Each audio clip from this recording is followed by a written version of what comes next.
আজকে দেখুন আমি চিকেন পকোড়া করব, তার জন্য চিকেনগুলো ভালো করে ধুয়ে নিয়েছি। বোনলেস চিকেন নিয়েছি। এখানে দিয়েছি চিলি ফ্লেক্স, গোলমরিচ গুঁড়ো, আদা রসুনের পেস্ট, নুন, হলুদ, একটু জিরে গুঁড়ো, ধনে গুঁড়ো সামান্য, ঝাল লঙ্কার গুঁড়ো দিয়েছি, একটা ডিম আর একটা কাগজি লেবুর রস চিপে নিয়ে দিয়েছি। এটা ভালো করে মাখিয়ে নেব।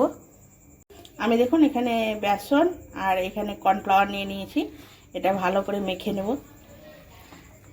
তারপরে কিছুক্ষণ রেস্টে রেখে দেব, আধ ঘন্টা মতন। দেখুন আমার আধ ঘন্টা হয়ে গেছে।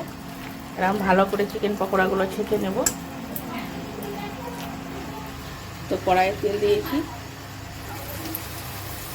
সব দিয়ে দেবো একটা একটা করে।